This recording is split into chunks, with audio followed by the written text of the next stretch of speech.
Students and decorators. हमारे यहाँ birthday party, stage decoration, flower decoration, balloon decoration, fruit and ice cream stall, digital photography, modern photo. Bairia के bus stand में पूर्व फौजी अंगद मिश्र ने पुलवामा में 40 वीर जवानों को याद करते हुए श्रद्धांजलि सभा का आयोजन किया। इस दौरान गायकों द्वारा देशभक्ति के गीत गाए गए, साथ ही बड़ी संख्या में युवाओं व स्थानीय नेताओं द्वारा शहीदों के चित्रों पर पुष्प अर्पित किए गए। कार्यक्रम के संयोजक अंगद मिश्र ने कहा कि जवानों की कुर्बानी कभी बेकार नहीं जाती।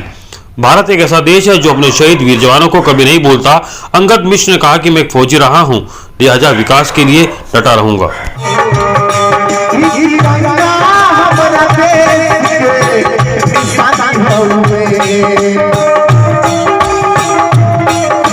आए और मंच में अपना स्थान ग्रहण करता जी, अपना एक परिचय। मैं अंगद मिश्रा फौजी 363 विधानसभा के नेता हूँ। मैं एयरफोर्स में था और रिटायर होने के बाद दोआबा के क्षेत्रों के लिए गांव-गांव घूमकर और लोगों से सेवा भाव के लिए दोआबा क्षेत्र में आया हुआ। मेरा घर सुबनथई है। मैं पहले दिल्ली में एयरफोर्स। किस तरीके का कार्यक्रम है? आज पुलवामा में अटैक हुआ था।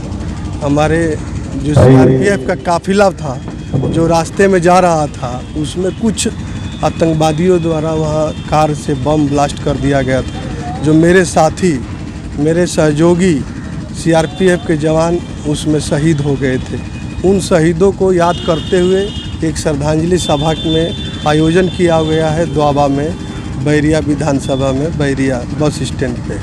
तो चूंकि आप खुद भी फौजी रहे हैं और जिस तरीके से पुलवामा हमला हुआ, और बात अगर बैरिया की जाए तो बलिदानियों की धरती कही जाती है, लेकिन बात अगर विकास की जाए तो कोसों दूर है बैरिया विकास से। किस तरीके से आप देखते हैं इन शहीदों को याद करते हुए अपने क्षेत्र के विकास के लिए क्या सोचते हैं? मैं सबसे पहले आपको ये बताऊं कि आज तो कार्यक्रम हमारा श्रद्धांजलि सभा का है, इस पे किसी और दिन बात करेंगे, बट कुछ मुख्य रूप से आपको बता दे रहा हूँ। मैं गांव-गांव जाके भ्रमण भी किया हूँ और बहुत सारे योजनाएं का लाभ नहीं मिला है जनता को। मैं देखता भी हूँ और विकास कार्य में भी यहाँ सरकार का कोई कमी नहीं है। यहाँ जो कार्य करने वाले लोग हैं उसमें से कुछ कमियाँ लोग को दिख रही है जो नहीं करा पा रहे हैं। इसको मैं पता भी कर रहा हूँ और समझ भी रहा हूँ, क्योंकि मैं पहले यहाँ तो था, बट 17 साल से ही मैं उम्र में चला गया था फौज में। फिर मैं दोबारा वापस आके और ये गांव भ्रमण कर रहा हूँ। पहले मैं 4-5 गांव जानता था, अभी 90 गांव में मैं भ्रमण कर चुका हूँ। बहुत सारे समस्या है।